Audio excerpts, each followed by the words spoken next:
If you've ever wondered how a president could hand out a get out of jail free card to a sex trafficker and maybe get away with it, buckle up.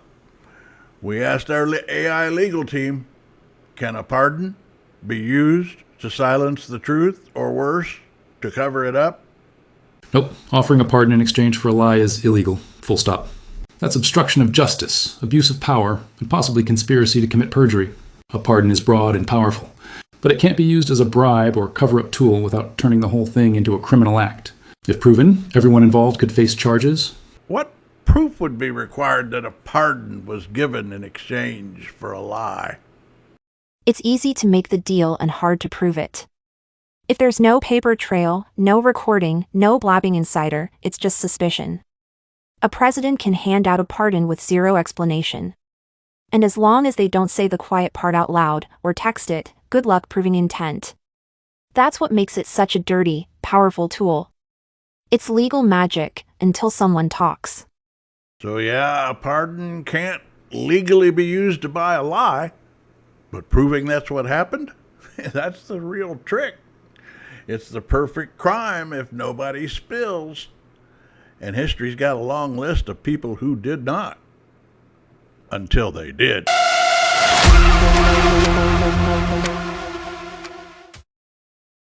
Ladies and gentlemen, welcome to Trail Mix, where the nuts might be a little stale, but the company is always fresh.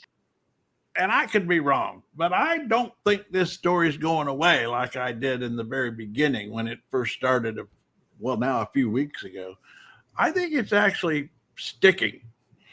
If it can stick through the August recess, you're right. It's the first real rupture I've seen between Trump and his base MAGA folks. Not that they're blaming him yet. I mean, they're still blaming people like Pam Bondi. It's all projection. And the whataboutism doesn't really work, because even though all of these various celebrities and political types were on the plane or on the island at various times, almost all of them cut ties with him like 15 years ago.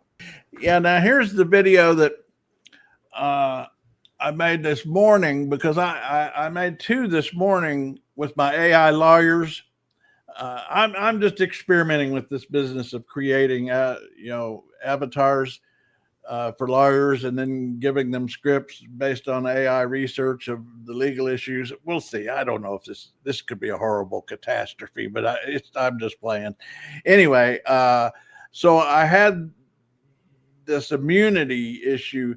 I really think it's fascinating that he has done a deal with someone convicted of sexual trafficking of minors. We don't have to wait for a pardon. He did a deal yesterday, right, on an immunity deal. He has made a deal with this woman, and so anyway, that's what this. I'll play this. This is what this. Forget the pardon buzz. Trump already made a deal yesterday with Ghislaine Maxwell, the convicted sex trafficker of minors. I asked my AI lawyers, what's going on? The DOJ granted limited proffer immunity, which means anything she said during her interviews can't be used against her in a future prosecution, but only those specific statements. It's a narrow legal shield to get her to talk without invoking the Fifth. Does it protect her if she lies in these interviews? Nope. Proffer immunity does not protect her if she lies. If Maxwell makes false statements during the interviews, she can be charged with perjury, obstruction of justice, or making false statements to federal agents. The immunity only covers truthful statements she makes during the agreed interviews. It's a one-way street. Lie once and the deal's dead. What if she says she knew nothing about Trump's relationship with Epstein? Isn't it difficult to prove knowledge and accuse her of perjury?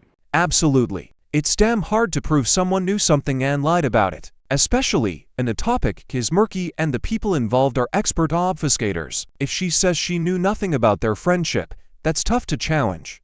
Perjury requires proving she knowingly lied, not just that it's false. Without clear proof she knew more, like emails or witnesses, I don't recall, is a legally safe dodge. Prosecutors can't convict her just for playing dumb. It's one of the oldest legal dodge moves.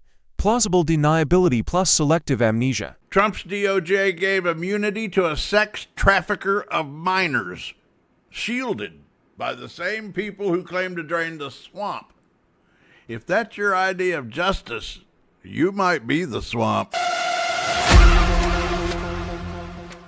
See, that's the thing. I'm wondering if MAGA supporters, what they're thinking about this. Well, they'd have to first hear about it. So is Fox saying it?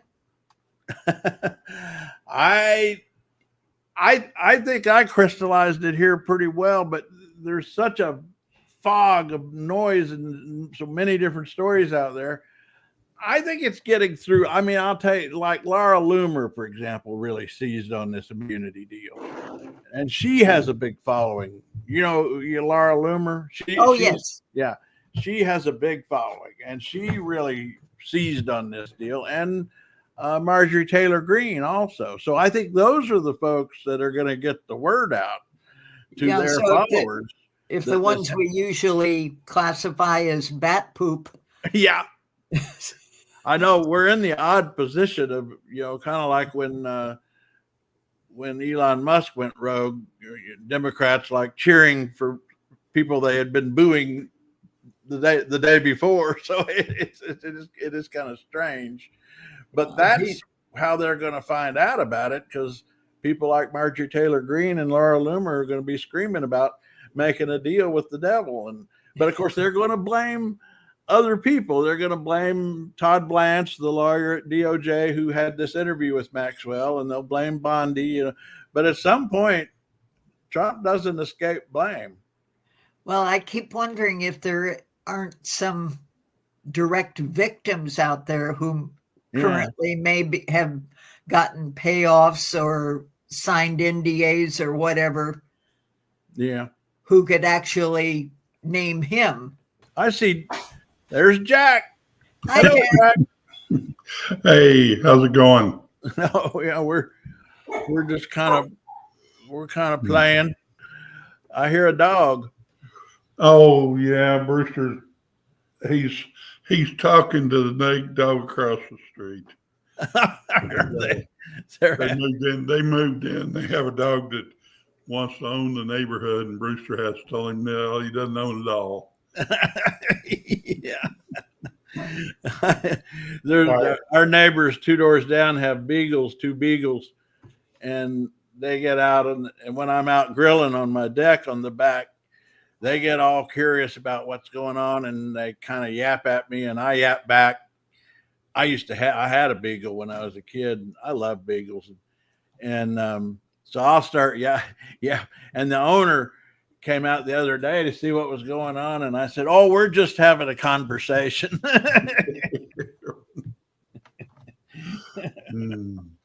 Yeah, I've got down 2 houses down.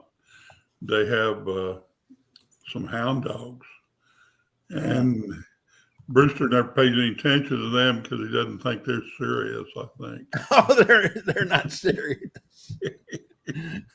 They're frivolous dogs. Yeah. But every once in a while, there'll be one around the neighborhood I don't know what the difference is in the bark. I'm not a dog, so I don't understand.